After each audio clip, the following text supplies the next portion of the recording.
What's going on? Welcome back to another BuzzBeat episode. This is Richie, and we are glad you guys are joining us today. We are back with the third and final episode of our Standout Skill series, where we look back on the season, look back on the strengths of some of the bigger name players here on the Hornets. We will take a look at Brandon Miller and Miles Bridges today. And then, if we have time, cycle through some of these names that were lower on the pecking order. Lastly, before we get in, we have a nice deal going on where you can get ad-free episodes and early access to episodes for just $8.75 a year. That's compared to $35 annually. That's 75% off. You have less than 10 days to redeem this, and we will put the link in the episode notes. But if you wanted the link, it's buzzbeat.substack.com/BB75. That's BB75. I'm going to be joined by Darian and Brian again. How's it going, guys? Doing well. Darian, hope you're doing well as well. It's gonna be a beautiful weekend here in North Carolina. I'm looking forward to that, and ready to sort of put a coda here on these player recaps for the season and turn the page for towards what should be an interesting offseason for Charlotte. But no complaints on my end here. Yeah, no complaints from me either. Just looking forward to the off season, specifically the draft lottery, which is also Mother's Day for those of you. Don't forget, because it's a big thing that you remember. But yeah, excited. Just go ahead, get this done, and look forward to the off season because it is a big off season. Whether the Hornets will make the playoffs next year or not, this off season is going to be big for the future. So that's really what my eyes are set on. Now, Darian, did you see the news today? I guess it's news, if you want to call it news, at the Wells Fargo Championship with Rick Schnall reporting. Yes, he said soon, I think is the word he used. Soon, yes. Yeah, so I'm excited for that. Yeah. I do suppose there's the chance that they've got something lined up and they're just sort of like waiting for different parts of the playoffs to play out. So yeah, I mean, it does feel like this is something they've got a pretty good handle on, and so far, like I think I thought they did a nice job middle of the season leading into the deadline, and now obviously there's a new sort of like operations staff in house to help also like see the vision through, but I think right now it's very early stages, but there should be. I think already there's like a little bit of like earned trust. But I'll be curious to see who it ends up, being the hire. We sort of joked about this a week ago that, maybe it was dragging out a little bit, but there's probably some reasons for that that aren't disclosed yet. Yeah. And I will say that this is how you kind of lead people on, but with confidence instead of incompetence. I know in the past they've kind of like kicked the can down the road, but he didn't give us a definite answer. But the way he kind of carried himself, he was very confident in it. So that is the difference between what we have now and what kind of management has been in the past. So it was good to hear, even though we didn't get an answer. It just felt completely different. Yeah, you were sure that the soon actually meant soon, not right indefinitely. Yeah. Yeah. Who are you guys bringing James Borrego back, baby? Yes. That was the plan all along, and they knew no one was looking at him. So we got our guy. Who are you guys rooting for in the playoffs? Like, what is the finals matchup that you guys would like to see? Because I'm leaning towards Knicks and Thunder or Knicks and Timberwolves. I was going to say Knicks and Wolves. I think it's going to be a really gritty defensive game. And I think that would be good because the Wolves are making defense fun again, as far as entertainment wise. And the Knicks they kind of been doing that. Right.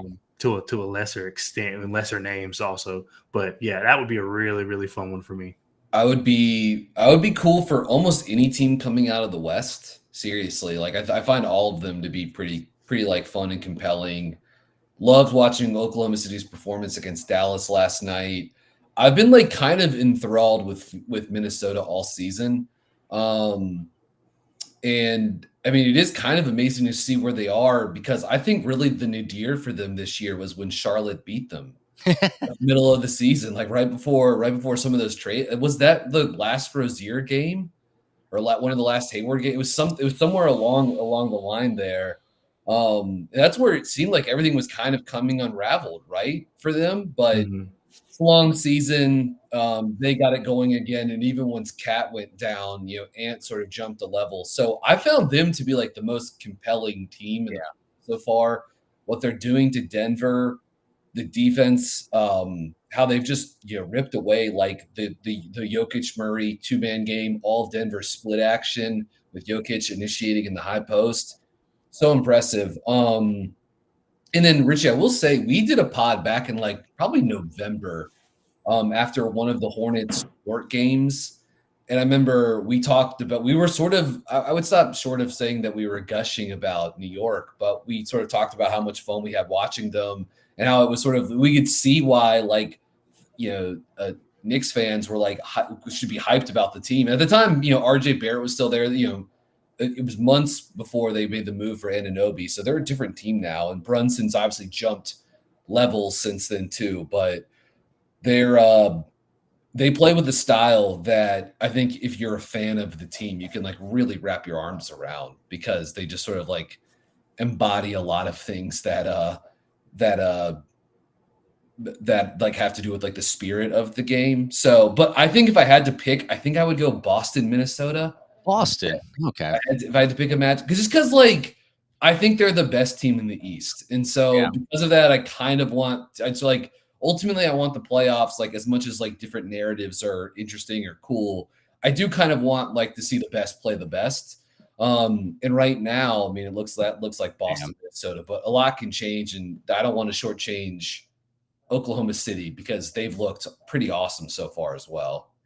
Yeah, it's a good word, Darian. Gritty. I feel like a lot of these teams that I mentioned, Thunder, Knicks, Timberwolves, they're all gritty teams. There's some physicality to them, and the Timberwolves are just getting contributions from everywhere. Naz Reid, Jaden McDaniels, Alexander Walker, OKC too. Like you got the young guys in Cason Wallace and Aaron Wiggins. Like when they come on the court, they're making contributions on both ends. And I do think like Luka's knee is probably hampering him a little bit in terms of like his aggression, trying to get inside the paint. For sure. But still, I think OKC is throwing everything at him. Lou Dort is just like suffocating on him. So it has also been cool seeing PJ like have some big moments. I mean, I think we've talked about PJ a lot on this pod, and I don't think I was alone in saying for years now he was a guy that looked like he could be on the floor of big games in the postseason. And I think when he's been off, you felt the lack of him. Like if he's been in foul trouble or stuff like that. So I don't think he's been perfect, but I think he's had a nice postseason. And Dallas is interesting. I wish Luka's knee was 100% because I agree, Richie. He doesn't look right. Yeah, well, Kyrie's playing well, so that's good news for them. But let's go ahead and get on with our standout skill series here with Miles Bridges. Bridges averaged a career-high 21 points and 7.3 rebounds, shot 53% on twos, 35% on three-point attempts. And he is always a tough one to discuss because of the off-the-court disputes, but we will kind of key in here on his basketball strengths today and focus on the court. He did miss those first 10 games due to suspension, but overall, like he was like one of the most available Hornets on this roster, playing 69 of the 72 games. And one of those games that he missed wasn't due to injury. It was because of the Toronto fiasco with the pending charges, which kind of shocked everyone coming out of nowhere there. Yeah. He is an unrestricted free agent this offseason, so I think we'll have more conversation about him as the offseason picks up and whether or not the Hornets want to bring him back. Darian, in terms of Bridges, like he's had an interesting career here. He showed some improvements with his on-the-ball playmaking several years ago. I feel like his athleticism has taken a step back. His role has definitely changed this year just because of all the injuries. We say that every year with the Hornets, roles change because of injuries. But like taking into everything into consideration, what do you think of him as a player, and how do you think the Hornets should handle him in free agency? For Miles Bridges, believe it or not, he was actually my favorite Hornet for a long time. So I really liked his game. I really liked how he every year you saw little changes in his game until he had that breakout. It was more like a half a season, like towards the end of the season, he started to really break out. Then he went on to kind of duplicate that for a full season. And every bit of his game was getting better. I like the toughness that he's able to bring offensively and defensively. I do think his off ball awareness lacks a little bit, but that's not to take away from his own ball defense. I feel like sometimes when you say, when you're upset at his off ball, people say, well, what about his own ball? It's like, yeah, but, defense, you have to play off ball defense as well. But I think he has all the tools to be this kind of glue guy for the Charlotte Hornets. Like we're seeing, and these players aren't the same, but we're seeing like what a guy like Josh Hart is doing for the New York Knicks. I think Miles Bridges can somewhat be that for the Charlotte Hornets. Of course, completely different skill sets, but as far as like the role on the team, I think Miles Bridges can do that. I think his game has matured, but I will say it took a step back this year. I did see some things where he felt a little more confident in his mid-range shot. However, it didn't fall like you would want to, but he was taking it unlike years past. So, but that's the thing with injuries. You can't tell if he was settling or if is that really, something he's developed in his game. So going forward, I think the Hornets should look to bring him back. Everything comes at a price, though, and it's just what are the plans for the team? If you are trying to be good right away, then yeah, it might make sense to bring him back. And I'm for them bringing him back. But if you're you're still not quite sure the direction of the team, you're still worried about LaMelo, maybe it's not best to give Miles a contract because you might not be able to reap the benefits of bringing him back. You bring him back 3 years, 4 years, it takes 2 years to get through a rebuild, then you only got 2 years left. Is it really worth it? I don't know. So I think they should bring him back, but I don't really know the inner workings of the team and how they're going to approach going forward. Yeah. He is a very difficult player to talk about. And I think we're on almost 2 full years now of me still being like pretty uncomfortable with it when this guy is the topic. I've made my point. I've made my stance clear on him many times before. I wish he wasn't on the team. I don't think he should be in Charlotte. I think this season he was a losing player. I know the team was bad, but I thought his accountability and effort on the defensive side of the floor were pretty terrible. Skilled player, obviously, he's a very talented offensive player, but took a lot of jumpers this season. Obviously the volume at the rim was way down. And I guess maybe the context, wasn't great. Bad team, lots of injuries, etc. But I just didn't think he played great this season. Had some big scoring games, but he's maxed out. Like whatever he is as a playmaker, like as a secondary playmaker, I think he's maxed out in terms of that. Again, he can score in a bunch of different ways, and when he is right, he can drive and pressure the rim and score and draw fouls, and you can use him in different ways. He can play both sides of the pick and roll. You can post him up. He's talented in transition, but to me, all of this has just always felt sort of secondary to the actual issue at hand. I kind of can't believe he played 69 games for them this season. Every time I would, put on Hornets film and, he's involved in a game and just being like, I can't believe this guy's back. I kind of can't believe it actually. He didn't play at all last season. Right. It's nuts. So I do think I would like for the team to get somewhat of a fresh start. And I think finding a way to move off this guy, as difficult as that would be, Richie, you and I recorded a pod a few months ago, just sort of about all the financial mechanics and challenges that would come with a sign and trade with Bridges. There's really only a team or two that you could do it with, which would maybe be the Pistons. And I think there's a lot of teams that in their fan bases that are they're wary of having this guy come in, but understandably so.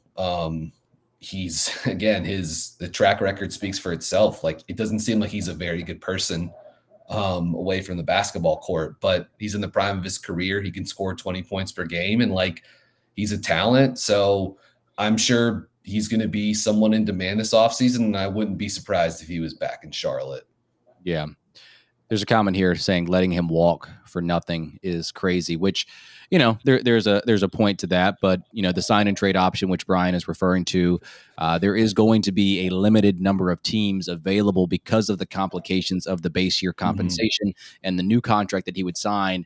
It would not be a 1-to-1 ratio with the incoming and outgoing salary. So if he does come back, I think he does owe everything to the Hornets for sticking with him, not only, in the previous years, but also giving him a new contract moving forward.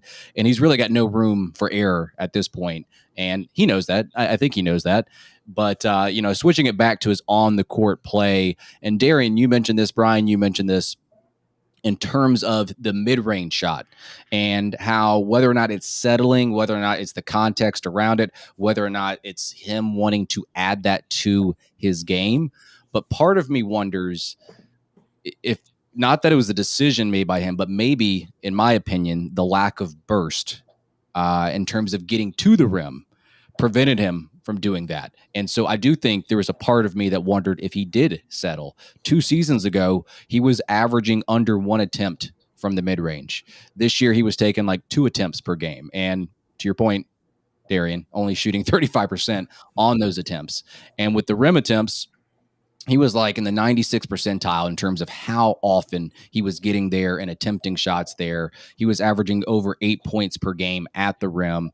This past season, 34% of his field goal attempts came within the restricted area when that was actually closer to 40% 2 seasons ago. So, there's a lot of context that comes into this with all the injuries, the changing roles. But Jay, kind of just judging based off the eye test, I do believe his lack of burst, his lack of athleticism showed up in this department, and it affected these numbers. And when I think of Bridges, I still think for the most part, he's a guy that is a rim creation guy. Like, I feel like that's still part of his game. And I think the hope for him is that he comes back next season and somehow regains that athleticism. I'm not sure if he will ever get to the same type of athleticism that we saw, like highlight dunks after highlight dunk. So for me, my standout skill for him is kind of more of like potential than it is kind of what we saw this past season. And it's the creation upside, whether that's for himself, whether that's for others. I do think he regressed in this department this season.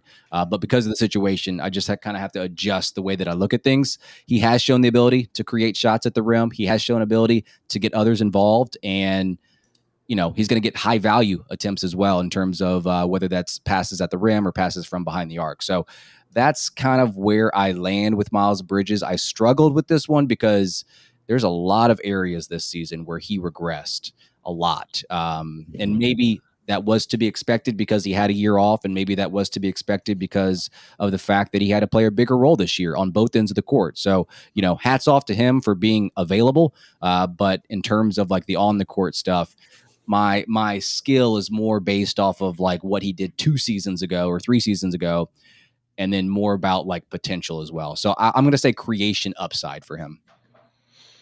He had one of the perfect Bridges game this season, really the perfect game that I think distilled like where he was at was the game in early February where he scored 41 points. Yeah, I guess he had back-to-back games with 40 plus points. Again, he is a talent.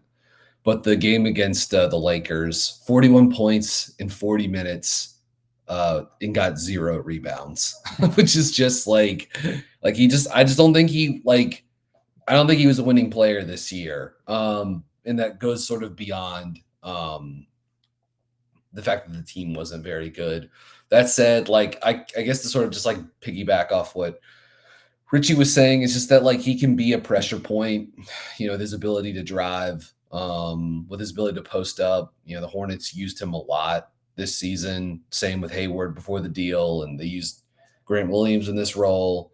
But just, they would, slice him down to the post or, cross screen him to the mid post and then let him try to score from there, or they'd run some, off-ball screening action to get Miller a 3 or Rozier a 3, or NSJ a look, coming back to the ball. He did okay with that stuff this year. I don't think it was like super duper advanced, mid post playmaking and passing. So I wouldn't highlight that as like the strength.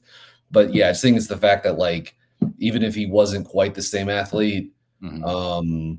he still is, he still is, got still a very good athlete. He's strong, and because of that, he can put teams in rotation or force extra defensive help, and he is like fine enough of a passer to sort of like capitalize on a shifting defense. So I would just say his ability to be a pressure point.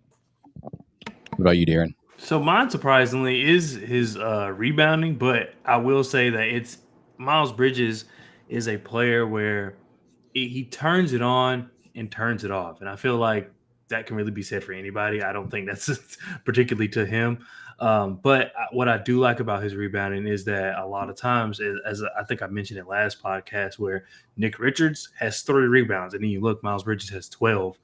He had over 20. Well, he had 20 games where he had over 10 rebounds this year, and I think what there's different ways you can look at it. You can look at it as the stats, and of course, the stat look good.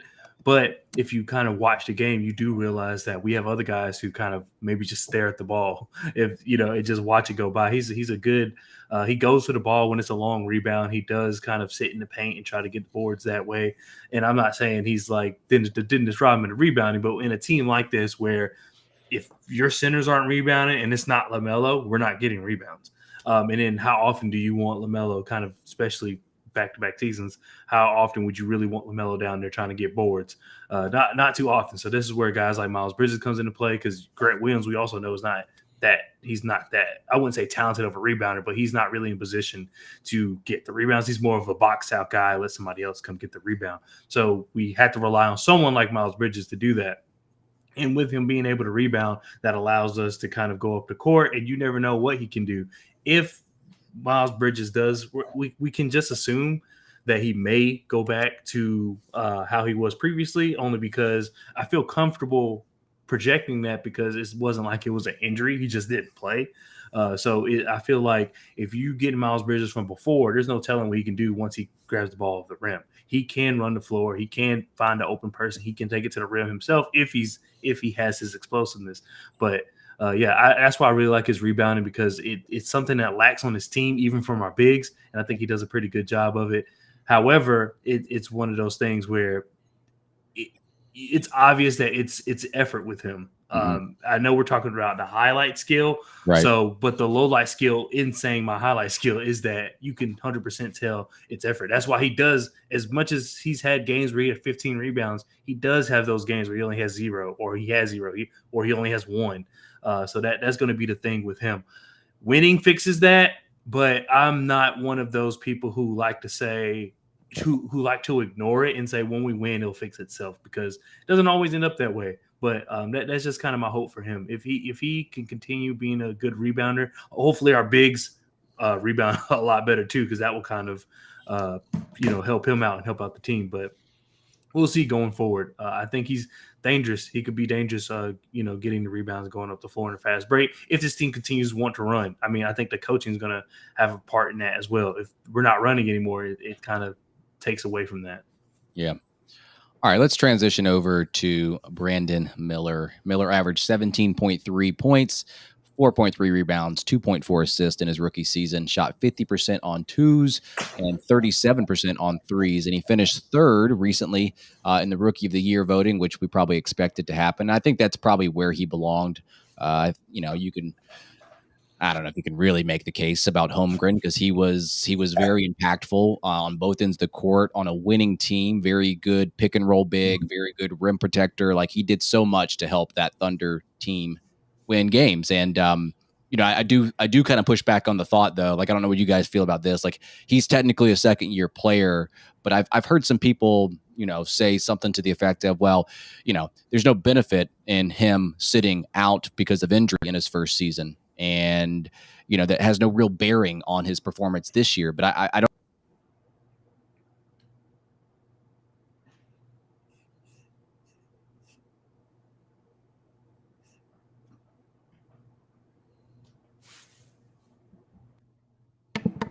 Is it? Oh, is it? I was wondering if it was me or did he go out? Yeah, maybe. Are you still, Darian? Are you still here? Can you hear me? Yeah, I can hear you. I Okay. mean, but to his point, I guess we could cover Yeah, it while he. yeah. But I know where he was going as far as the Chet Holmgren. A lot of people do say there is no benefit to him not playing. But I think I'm assuming what Richie was going to say is that there's extreme benefit to being being around being around pros. You're not working. You may not be working out with them, but you're seeing them work out. You're seeing how they conduct themselves. You're into meetings. That's the biggest thing about at any level of sports. When you're injured, you are sitting there with the coaches game planning, or I mean, obviously he wasn't the one writing up plays, but you're in those meetings because they're like, if you can't play, we're going to have you around for the cerebral stuff. So being able to take that in, having the diet, the training, the relationships, I think all that plays into being a better pro. And that's a part of the game that people don't see. So I feel like that's why it's so easy to say, oh, well, if they don't play, they could still be seen as a rookie. And it's like, I mean, would you want to call Joel Embiid a rookie when he missed the first 2 years? I mean, I think they end up doing that, but it's just like the knowledge he's gained in that meantime is, no rookie is going to come in. That's not the same playing field. Yeah, I'm like mostly unbothered by it. I know this became a thing a couple of years ago with like the Ben Simmons, Donovan Mitchell, rookie of the year debate or whatever. It's like crazy to see how different those dudes' careers have gone subsequently. I mean, Simmons has played, he's played how many basketball games total the last couple of seasons, and Don's out here closing out teams in the playoffs. Pretty amazing. Ben Simmons was at Met Gala while Donovan Mitchell hit like 50 points in the playoff game. I saw that, man. It's just what a strange career. Very strange career for Simmons, obviously. But no, I mean, I get it. I don't mind, Holmgren, guys like that basically had a redshirt year being considered for it. I think there are benefits because you're just around the team. You get to know what it's like to be a professional. Even if you can't play, you're still probably like on a somewhat of a like development system in terms of like strength training and that type of stuff. And that matters a lot. Like that matters a ton. So there's of course going to be some benefits from it if you can at least like return at full health. Probably going to be some stuff that you picked up along the way that's going to be good for you. But I don't think it's like, like unfair for those guys to be, lumped into these considerations. I think it's justified that Wembanyama ran away with it. He was amazing this season. And I think Miller fell into a great spot. I think the thing that is like the thing that strikes me the most is that I feel like for most of the season, everyone on the pod here was sort of saying like, yeah, he's definitely like the third or fourth best rookie in the league, right? Like, and there was a time where like Jaquez was playing so well at the start of the year. Lively was playing well. Asar Thompson, was off to like a good start. And the Hornets were so bad. It was so funny to see how like there were like smart basketball writers like Kevin Pelton, Bobby Marks doing like rookie rankings that would have like Miller as like the 8th best rookie in the middle of the season. It was like, what is going on? And so it's like we can't be watching the same. Yeah. So it's just like good. It's like good to know that like it, all's well that ends well. He ended up in the slot that he should have been. And I mean, huge congratulations for him because like, as I'm sure has been pointed out plenty of times, like this was not a normal rookie class, right? Not even because of like Chet's inclusion in it, but just having like potentially an all-time player like Wembanyama and to still end up third, and not because there weren't like other very good rookies around him too. Like again, this was like a very strong class. So it's a huge testament to Miller. He was amazing this season. He really was. Yeah, I think the stiff competition in the rookie race to a certain extent overshadowed his performance, but not to the point where he's 5th or 6th or 7th on a rookie ranking. So he did end up in the correct spot. And I think in terms of intangibles, like this very well could be his standout skill is the fact that he didn't really play like a rookie. Like he was so calm on the court. Clifford mentioned that multiple times. Clifford even mentioned that he was a guy that was able to take what was taught in practice 1 or 2 times and was able to quickly transition that over to his game on the court. So this idea that he can be, taught something quickly, turn it around is awesome. The idea that he can be sped up, like that just didn't exist either. Like it's just so rare for a rookie. So all these intangibles that he has, on and off the court, and how that translate over to his rookie season was pretty cool to see. In terms of the stuff that's more like on the court, I think obviously he's got to get stronger. I think him getting stronger in the process will help a lot of his deficiencies. But, I think for the most part, there's a lot of things to like, especially about his offensive game. His ability to score off handoffs, which, he was really good at turning the corner, reading the defense. He was really good off cuts as well. But, I'm going to go ahead and give my standout skill for Brandon. I'm sure you guys were probably going to talk about this at one point, but it's just the poise that he has in the mid-range. He shot 47.4% on non-paint mid-range attempts, and that was 190 attempts in that specific zone. There are about 40 players in the NBA that shot over 170 from this area, and he ranked 12th in all of the NBA in efficiency from non-paint mid-range attempts. So very smooth in terms of if he's run off the line, or if he's running pick and roll, he can keep the guy on his back. And it kind of plays off, his other parts of his game, because he's still a really good 3-point shooter, and he can turn that into a ability where, okay, they double him, which he saw that a lot. He can come off a screen, come into the mid range. I think he was passable in the floater range as well. So that to me is kind of where I first start with him, is just the poise that he has, especially in the mid range area. Yeah,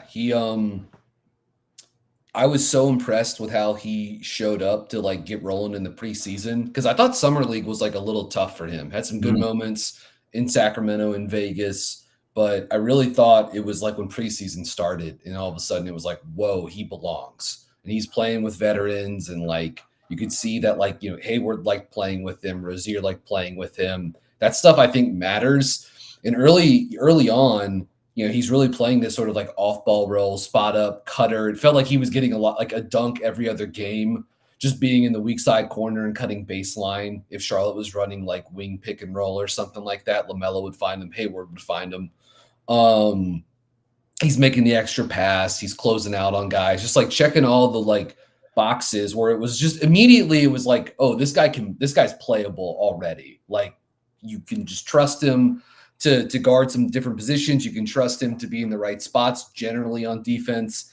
And with his shooting and the movement, like, he's already viable as like a secondary offensive player. And then he kind of got pressed into needing to be on the ball more this season. And maybe there was like a bit of a mini slump, but like, he was pretty steady throughout the year. Certainly the limitations popped up, like the lack of strength, the lack of like burst, like plus like tight burst. The guy that, he isn't someone that just like instantly is going to just like turn the corner and get to the rim every single time. These were like sort of like some of, in my opinion, some of the concerns with him as a prospect. But I feel like he drew a lot of and ones. Am I misremembering that? I could check. I could check, honestly. And I would say too that like his athleticism is interesting, because he is a good athlete. Like, you see it with the chase down blocks. He had some of the like nastiest dunks I've seen a Hornet have in the last couple of years, and like not just on the break, but some stuff in the half court. He'd come off a ball screen. If the coverage wasn't right, he had a crease to get to the rim. Man, he could do some pretty impressive stuff finishing, but he still like needed like a runway to work with,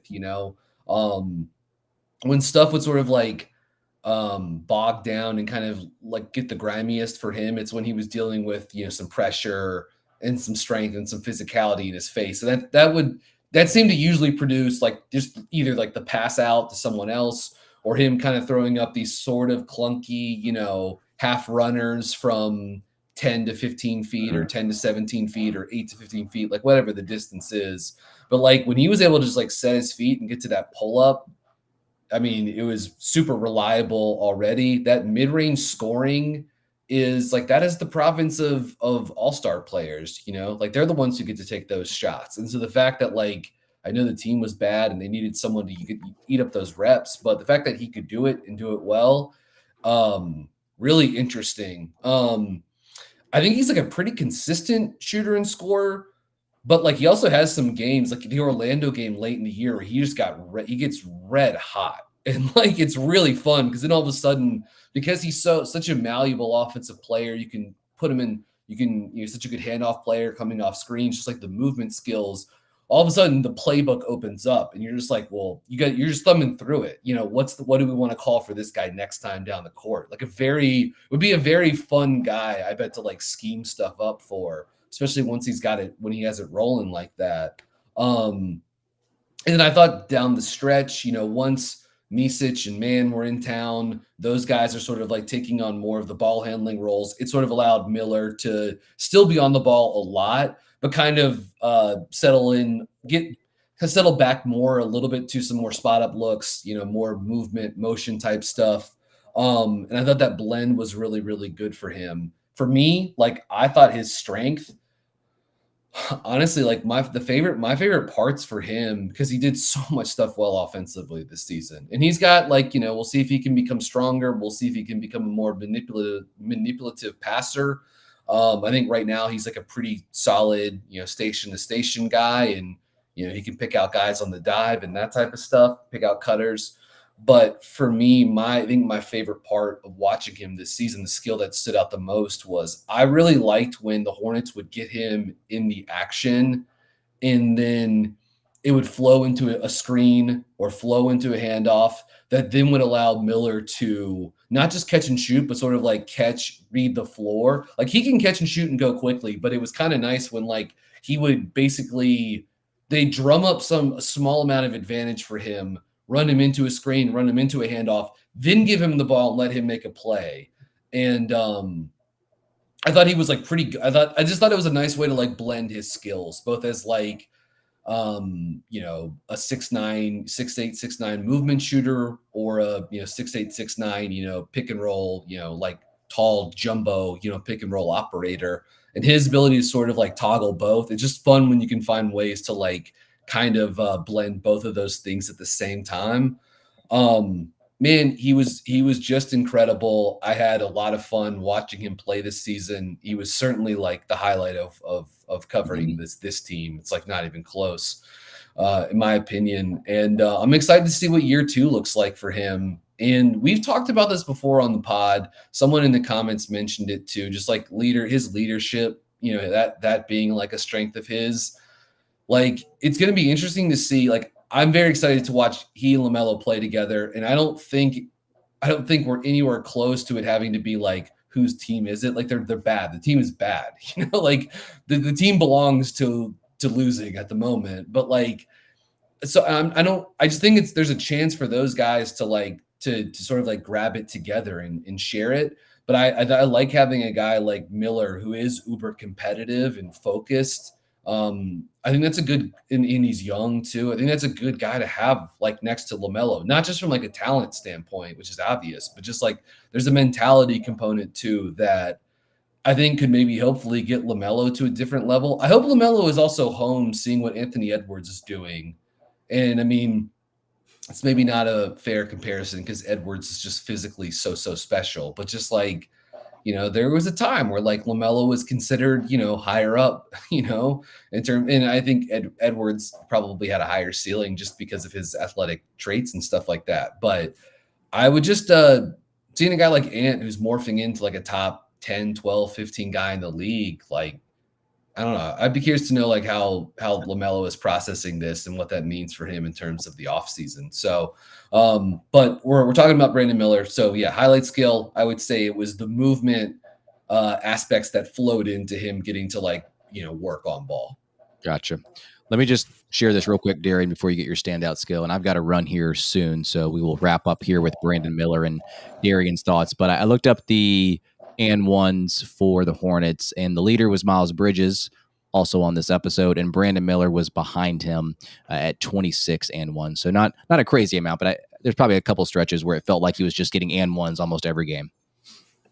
Yeah, and I mean, he progressed so well, throughout the season that I definitely believe that. But My standout skill is kind of, I mean, it's kind of been, we kind of talked about it a little bit, so I really won't add too much. But I started off with leadership. As I continued to write out my bullet points, I really turned it into maturity. And I say that because of the fact that the first thing I noticed was like the second game we had against the Pistons, where Isaiah Stewart was being Isaiah Stewart, and he tried to get under Brandon Miller's skin, and Brandon Miller just didn't budge. Those are things that I felt like this team needed, and the reason I wanted to highlight his maturity, because that's something I personally was wrong about when I was scouting Brandon Miller last year, was his maturity. I know people were like to use like the case that he had that ended up being dropped, but that really wasn't it. It was just more so he was a very just laid back kind of guy. And with the way the Hornets were at the time we drafted him, I was just like, we just don't need another person like that. It had nothing really to do with Brandon Miller, because we see that archetype works for a lot of teams in a lot of different scenarios. But I felt like we had too many of those guys. But Brandon Miller, that's who he is as a person, but when he gets on the court, he's a completely different person. And I think that we saw it translate to some of the younger guys, like, even though he came in with him, but like NSJ, like Bryce McGowan's. It also the older guys loved it, like PJ Terry. I know they mentioned it like while they were here in Charlotte. So just Brandon Miller being able to do that at such a young age, at when everybody thought he was just this immature kind of kid. And then you go into the summer league, and he said not Brandon Miller, but Paul George was his GOAT. And then he didn't know who Chris Middleton was in some social media thing they did. Like, everybody was just, oh, he's just a goofball. And he is, like, and there's nothing wrong with that. But when it comes to basketball, when it comes to getting better, when it comes to getting the result, that's what he cares about. You could see it visibly on his face during the games. I mean, he multiple times he was yelling at veteran players to get back on defense. Multiple times he was basically begging for the ball, because like Brian said, he would be hot and like, give me the ball. It would show the commercial in the slow-mo. You could literally read Brandon Miller's lips saying, give me the ball. He did that on multiple occasions. Didn't matter who was guarding him.